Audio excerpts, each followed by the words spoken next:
Mesdames, Messieurs, bonsoir. Bienvenue à la grande édition du journal sur Equinox Télévision.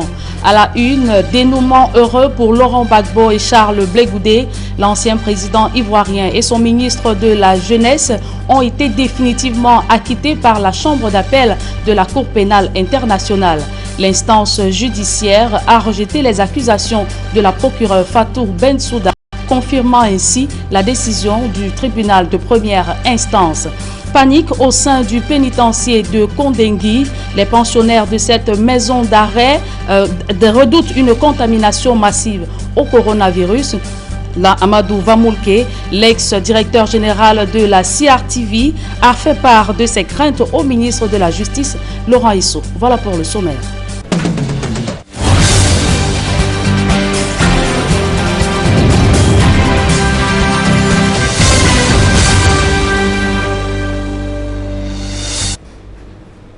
Une fois de plus, bonsoir à tous, mesdames et messieurs. Merci de nous recevoir chez vous. Je vous le disais en titre, Laurent Gbagbo et Charles Blé Goudé, libres de tout mouvement. Ils ont été acquittés ce jour par la Chambre d'appel de la Cour pénale internationale, bottant ainsi en touche le recours du procureur, du recours en appel de la procureure Fatou Bensouda. D'autres précisions dans ce reportage de Jean-Paul Chouniat. L'ancien président ivoirien Laurent Gbagbo et son ministre de la Jeunesse Charles Blé Goudé sont désormais libres et à l'abri de toute poursuite judiciaire. À l'audience de ce 31 mars 2021, à la Cour pénale internationale de justice à La Haye aux Pays-Bas, la chambre d'appel de cette juridiction vient de confirmer l'acquittement des deux personnalités qu'avait décidé la chambre de première instance le 16 juin 2019.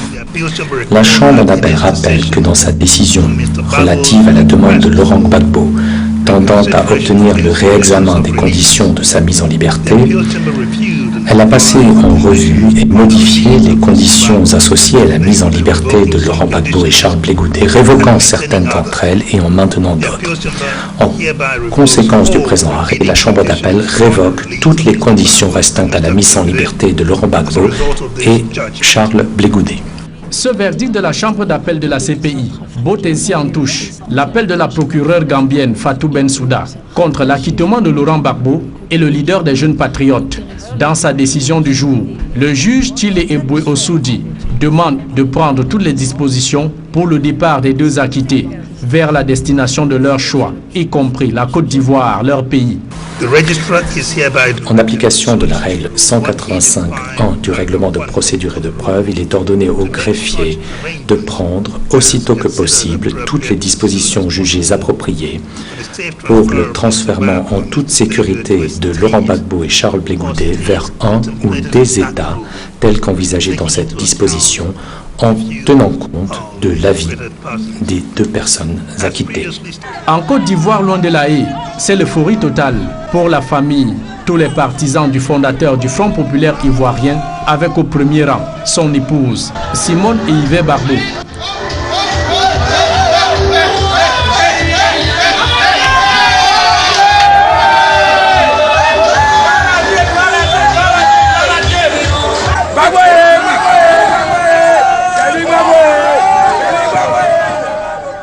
Avec ce verdict final, c'est donc la fin d'un feuilleton judiciaire à rebondissement qui aura duré 4 ans, 2 mois et 2 jours, depuis l'ouverture du procès le 28 janvier 2016. Les deux hommes étaient poursuivis pour de présumés crimes contre l'humanité perpétrés en Côte d'Ivoire entre 2010 et 2011, durant la crise post-électorale de la présidentielle. Arrêtés par les forces d'Alassane Ouattara, l'actuel président de Côte d'Ivoire, et les forces spéciales françaises de l'opération Licorne appuyée par l'ONU, Laurent Gbagbo est assigné en résidence à Korogo dans le nord du pays, où dans un premier temps, il est inculpé et placé en détention préventive le 18 août 2011 pour crimes économiques, notamment vol aggravé, détournement de fonds publics, concussion, pillage et atteinte à l'économie nationale. Et quelques mois plus tard, précisément le 30 novembre 2011, la Cour pénale internationale inculpe Laurent Gbagbo et Charles Blé Goudé pour 4 chefs d'accusation de crimes contre l'humanité. Ils y resteront en détention préventive pendant 5 ans, avant l'ouverture de leur procès en 2016. Et tout à côté, en République centrafricaine, le président directeur général du groupe Equinox a été reçu en audience ce jour au palais de la Renaissance à Bangui. Des échanges fructueux sur divers sujets. D'autres précisions dans ce reportage de nos envoyés spéciaux, Eric Ouattat, Cédric Noufeli. Le renforcement de l'état de droit et le respect des principes démocratiques sont des axes majeurs du deuxième quinquennat du président centrafricain Faustin Archange Touadéra. À cet effet, des personnalités du monde médiatique ont été conviées à sa cérémonie d'investiture. Parmi elles figure le président directeur général du groupe Equinox, Séverin Tchunke, invité de marque à cette prestigieuse cérémonie. Ensuite, il a été reçu en audience au palais de la Renaissance à Bangui. Durant près d'une heure, le chef de l'État centrafricain Faustin Archange Touadéra et le président directeur général du groupe Equinox, Séverin Tchunke, ont discuté à bâton rompu des échanges qui ont porté sur la communication audiovisuelle en Centrafrique, les enjeux de sécurité intérieure et les défis socio-économiques pour ce pays d'Afrique centrale. C'est toujours un grand honneur, un privilège d'être reçu par Monsieur le Président de la République centrafricaine ici au Palais de la Renaissance. Alors, surtout à l'orée de son second quinquennat, nous avons parlé de beaucoup de choses. Et Monsieur le Président de la République nous a adressé ses remerciements et ses encouragements pour la suite des engagements, parce qu'il a bien pris note des avancées conséquentes. Donc c'est un privilège et un plaisir renouvelé pour nous à chaque fois que Monsieur le Président de la République nous accorde une audience. Equinox Télévision a reçu les félicitations du président centrafricain pour la couverture médiatique de l'élection présidentielle et la cérémonie d'investiture du chef de l'État centrafricain. Cédric Noufeli, Eric Ouattat, nos envoyés spéciaux à Bangui. Et sur le plan national, incarcéré depuis bientôt 4 ans et demi, Amadou Vamoulke, l'ex-directeur général de la CRTV, régulièrement malade, redoute une contamination à la Covid-19. Il a, dans une correspondance au ministre de la Justice, le détenu fait part à Laurent Esso ses craintes de perdre sa vie. D'autres précisions dans ce reportage de Gizogo. Dans une correspondance au vitriol adressée au ministre de la Justice, Laurent Esso, l'ex-directeur général de la CRTV dénonce la situation qui est la sienne actuellement à la prison de Kondengui. En effet, Amadou Vamoulke s'émeut des conditions sanitaires qui se sont considérablement dégradées dans cette prison, avec des cas de Covid-19 déclarés parmi ses co-détenus. Presque fataliste, l'ex-patron de la CRTV s'est dit à l'article de la mort, comme les gladiateurs dans la Rome antique lorsqu'ils étaient jetés dans l'arène. Surtout, Amadou Vamoulke met en exergue ce qu'il qualifie d'inhumanité de Laurent Esso, dont il recense un florilège de déclarations jugées péjoratives, telles « ça ne me fait ni chaud ni froid »,« les urgences c'est à l'hôpital »,« la justice est indépendante du pouvoir exécutif au Cameroun ». En fin de compte, Amadou Vamoulke clame qu'il est emprisonné illégalement depuis 1708 jours, soit 5 années, avec 64 renvois de son affaire. Cela, poursuit-il, devrait lui assurer une extradition sanitaire, sans doute en référence au cas Ephraim Inoni et Yves-Michel Fotcho, ancien Premier ministre et homme d'affaires. Loin donc de cette issue, pour l'ex-manager de la CRTV, son malheur vient de ce que Laurent Esso lui a déclaré la guerre. Les femmes très marginalisées dans la résolution des conflits au Cameroun. Le constat a été fait par la société civile qui dénonce le laxisme des pouvoirs publics sur la non-application de la résolution 1325 des Nations Unies sur l'implication des femmes dans le processus de paix et sécurité. Aïk Cyril et Joël Essenge. 20 ans après l'adoption par le Conseil de sécurité des Nations Unies de la résolution 1325 sur l'implication des femmes dans les processus de paix et de sécurité, son implémentation traîne dans divers pays. Au Cameroun notamment, la société civile dénonce de nombreuses entraves à la mise en œuvre d'un plan d'action national. Il n'y a pas eu un bon mécanisme de coordination, il n'y a pas eu une bonne façon de remonter les informations. Il y a eu des lourdeurs administratives qui ont un peu plombé le processus parce qu'il y avait des mécanismes qui devaient être mis sur pied. Le ministère de la promotion de la femme et de la famille en a assuré le secrétariat. Mais comme je l'ai dit, le mécanisme de coordination n'a pas été très efficace. La société civile, qui constate que le plan d'action national est difficilement mis en œuvre au Cameroun, accuse les pouvoirs publics de ne pas s'approprier le document. Nous voulons que le gouvernement initie le processus. Parce que si le plan d'action est géré par l'ONU, ça veut dire que c'est un projet de l'ONU, ce n'est pas un projet du Cameroun. Oui, le Cameroun doit mettre en place des ressources, doit mettre en place toutes les ressources nécessaires pour voir que ce programme est réalisé. Mis à l'index, le gouvernement se défend en énumérant quelques actions menées. Le gouvernement a élaboré en 2017 un plan d'action de mise en œuvre de la résolution 1325 qui mène des activités à travers les 4 piliers qui sont la participation, la prévention, la protection, le secours et le relèvement. Et ce plan d'action qui couvrait la période 2018-2020 est arrivé à échéance. Tout compte fait, le Cameroun est le théâtre de nombreuses crises. Et pour les partenaires au développement, la question de l'implication des femmes dans la résolution de ces crises se pose avec acuité. Pour nous, c'est essentiel que les femmes soient impliquées dans ces processus de résolution de crise. Nous sommes vraiment intéressés de voir comment les différents pays mettent en œuvre la résolution 1325, car pour nous, la participation des femmes au processus de paix et de sécurité est cruciale. Il n'est pas question que les plans d'action nationaux soient identiques. Chacun doit évoluer selon son contexte. L'objectif final étant de s'assurer que la voix des femmes et des filles compte dans la prévention et la résolution des conflits. Le plan d'action national sur la résolution 1325 des Nations Unies va bientôt rentrer dans sa phase 2.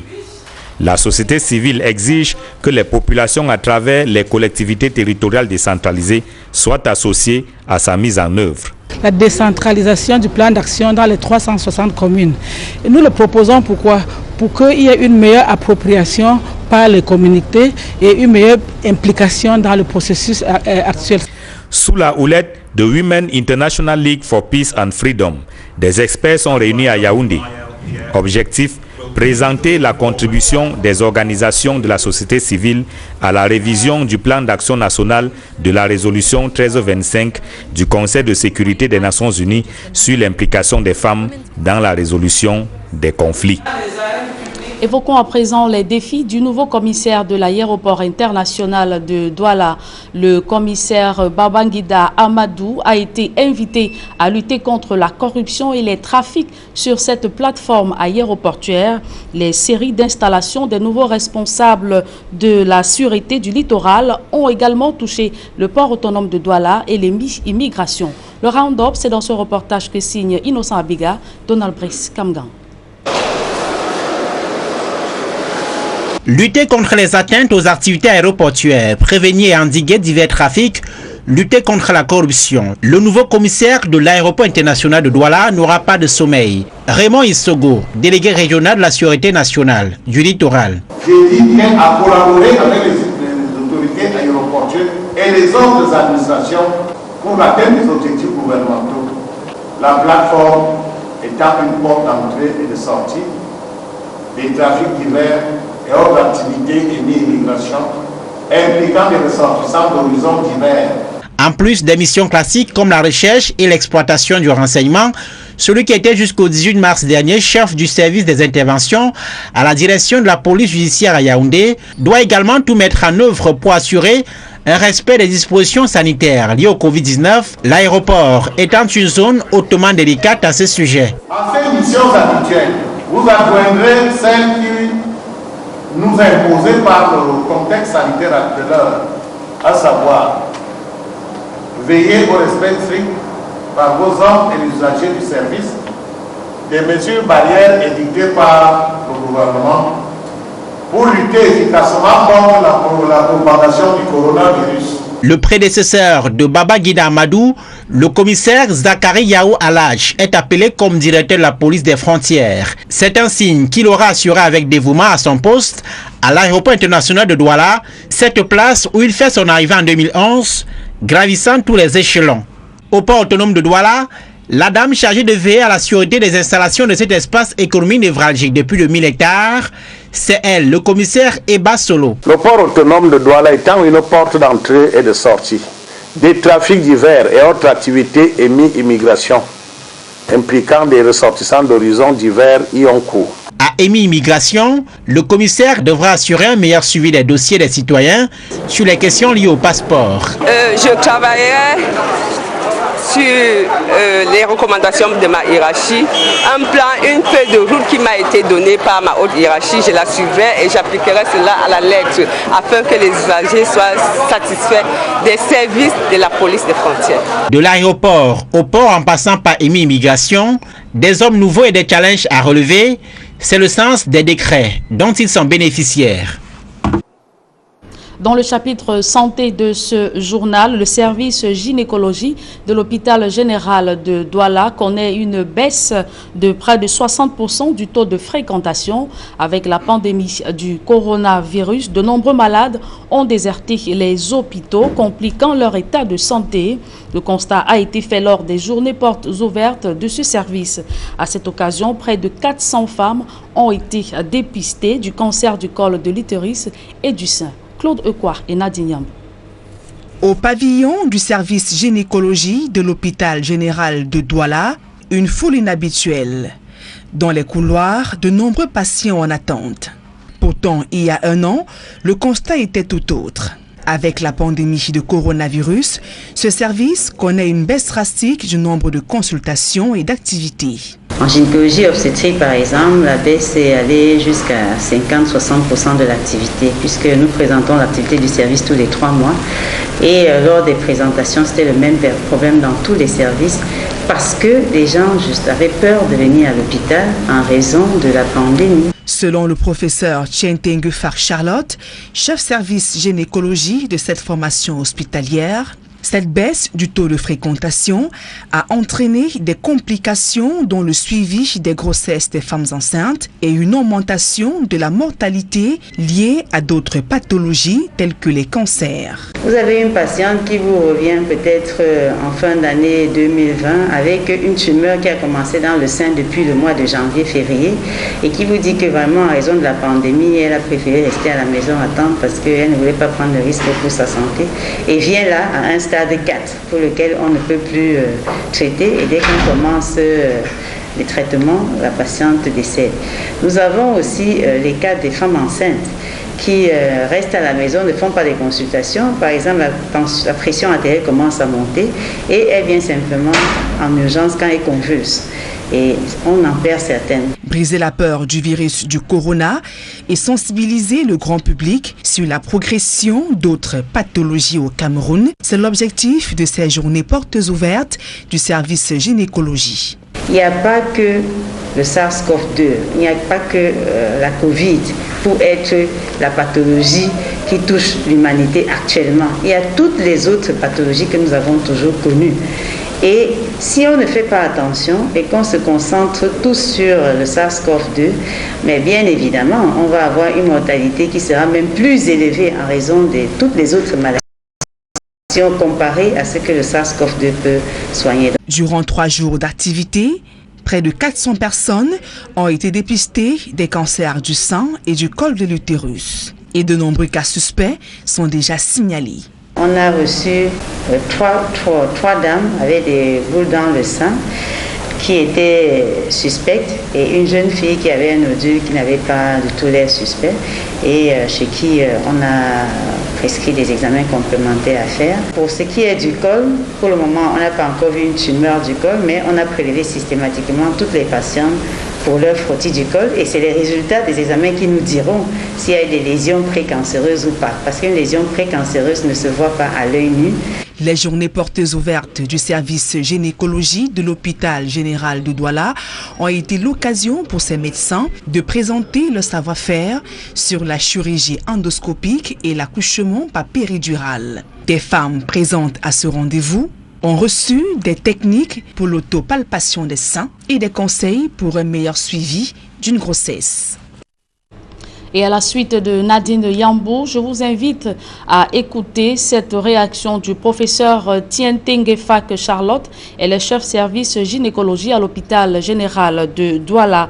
Elle s'exprime sur l'importance de la vaccination des jeunes filles contre le cancer du col de l'utérus.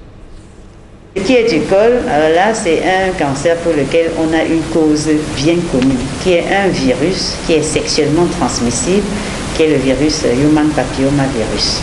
Donc c'est lui qui est à l'origine de plus de 99% des cancers du col. De plus en plus on parle de la vaccination qui est faite en Europe depuis des dizaines d'années et qui arrive à peine chez nous maintenant. Et puis bon, les gens ne comprennent pas, les gens veulent refuser le vaccin. Nous encourageons aux gens de vacciner les jeunes filles avant qu'elles ne commencent à être sexuellement actives. Il est vrai que la vaccination ne couvre pas tous les sérotypes de HPV, mais déjà ça permettra de réduire au moins de 70% la fréquence du cancer. Et donc en plus de la vaccination, maintenant, il y a le frottis du col. Il y a des tests de dépistage, entre autres le frottis. Et ces tests de dépistage permettent de détecter la lésion précancéreuse qui, si on ne traite pas, évoluera vers un cancer. Disons qu'avec le col, on a une chance inouïe parce que c'est un cancer qui ne vient pas comme ça d'emblée. Ça commence par une lésion précancéreuse qui peut être détectée et traitée. C'est la raison pour laquelle nous encourageons toutes les femmes sexuellement actives de se faire dépister. Comme ça, on traite la lésion et on n'aura jamais de cancer du col. L'éthique et la morale enseignée aux élèves des classes de terminale du lycée Dios à Douala. L'initiative est celle des anciens élèves de cet établissement qui redoutent le phénomène de perversité qui semble prendre de l'ampleur dans les lycées et collèges du pays. Flavien Valondongo. Le phénomène de dépravation des mœurs semble prendre le dessus sur l'apprentissage en milieu scolaire au Cameroun. Il y a des élèves, par exemple, qui voient toujours des choses dans l'Occident, ils veulent pratiquer ces choses-là. Les élèves sont presque en dépravation parce que le contexte social pousse plutôt les élèves actuellement, n'est-ce pas, à imiter justement ceux-là qui sont à l'extérieur. L'on n'a pas encore oublié ces images présentant des élèves en pleine activité impropre à l'éthique au lycée de Kribi et ailleurs. C'est donc là la conséquence des réseaux sociaux qui regorgent du bon et du mauvais. Même si on est à la merci des réseaux sociaux aujourd'hui, il est plutôt important de retenir qu'il faille capitaliser l'usage de ces réseaux sociaux pour pouvoir tirer le meilleur de ce qu'Internet peut apporter dans l'ère de la mondialisation. Réunis dans l'une des salles du lycée Dios à Douala, des anciens élèves de cet établissement scolaire et désormais chefs d'entreprise ou spécialistes dans divers domaines ont décidé de partager leurs expériences avec leurs cadets afin de leur inculquer la morale et l'éthique. Je suis très ravie de voir nos aînés qui sont revenus parmi nous en nous prodiguant des conseils comme l'honnêteté, la discipline et beaucoup de travail et la passion dans ce qu'on fait. Pourquoi une jeune fille va se dire parce que je suis une fille, j'ai pas le droit ou j'ai pas la possibilité d'aller loin dans mes études? Mais non, on peut y aller. Je voudrais dire à la jeunesse, rien n'est perdu. Tout est à construire au Cameroun. Ramener les élèves, notamment la jeunesse, à éviter le côté pervers des réseaux sociaux et se limiter qu'à l'utile afin de réussir dans la vie. C'est l'objectif visé par ces anciens élèves du lycée Dios. Nous nous inscrivons dans le sens d'un rappel à l'ordre un peu dans cet encadrement-là qui fait que on va essayer à notre niveau de faire en sorte que, qui sait, que tout cet art-là puisse disparaître. Une affirmation de soi, une bonne dose d'humilité et une discipline de vie, une passion qu'on fait permet certainement de convertir l'objectif, le rêve et puis d'aboutir à des résultats probants. Peut-être à travers des initiatives du genre, la jeunesse presque égarée à cause des réseaux sociaux retrouvera ses repères. L'église Saint-Jean-Baptiste d'Olezoa, bientôt ouverte aux fidèles. L'ouvrage réalisé par le génie militaire est achevé à 98% à la grande satisfaction de l'archevêque métropolitain de Yaoundé, présent sur le site des travaux. Monseigneur Jean Barga a également apprécié le niveau d'exécution des travaux de construction de 20 salles de classe et d'un gymnase au collège de la Retraite. Marcelin Gansop.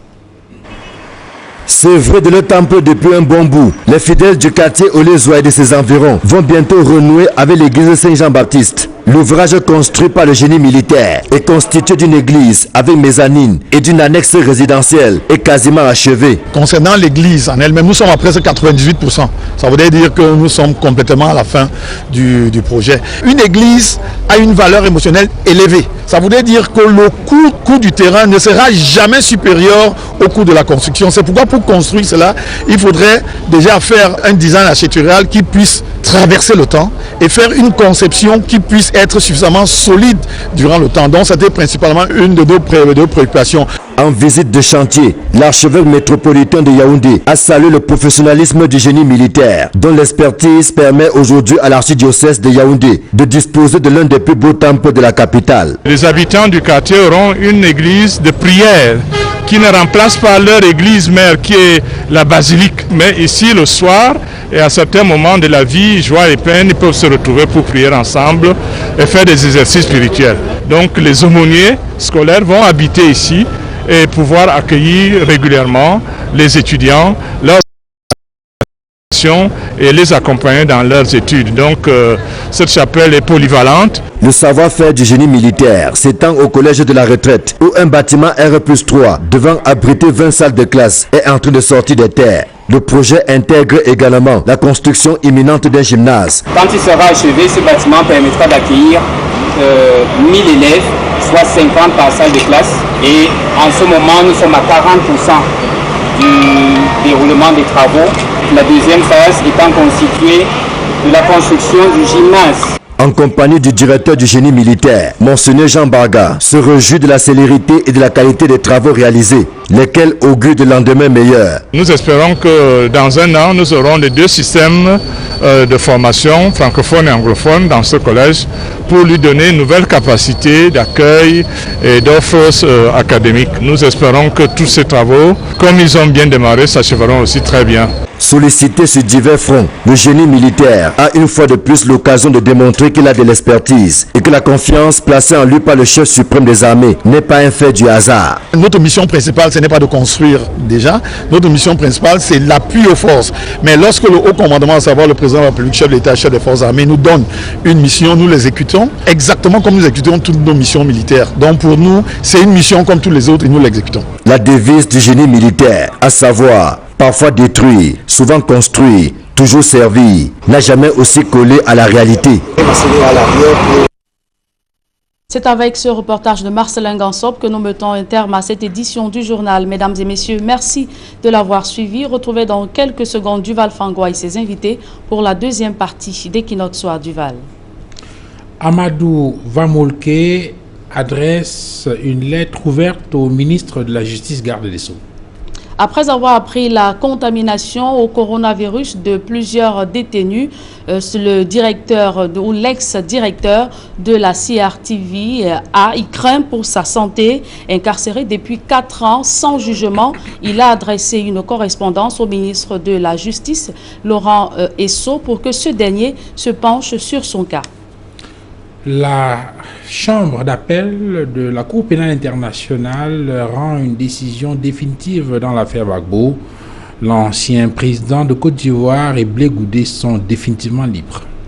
Il faut dire, Duval Fangwa, que c'est un dénouement heureux pour Laurent Gbagbo et Charles Blé Goudé. L'ancien président ivoirien et son ministre de la Jeunesse ont été définitivement acquittés, vous l'avez dit, par la chambre d'appel de la Cour pénale internationale. Cette décision vient ainsi botter en touche les accusations du procureur Fatou Bensouda. Et vous avez vu dans le reportage de Jean-Paul Chouniat en Côte d'Ivoire, c'est l'extase, c'est l'allégresse, c'est la joie. Simone Gbagbo est contente de cet acquittement. Duval. Voilà, ce sera l'essentiel du débrief pour cette deuxième partie d'Equinox ce soir. Merci Gilles Berthe-Bissaï pour cette autre édition du 20h. Bonne soirée madame. Très bonne soirée à vous Duval. Madame, Messieurs, dans quelques secondes, retrouvez le panel d'Equinox ce soir pour le débrief.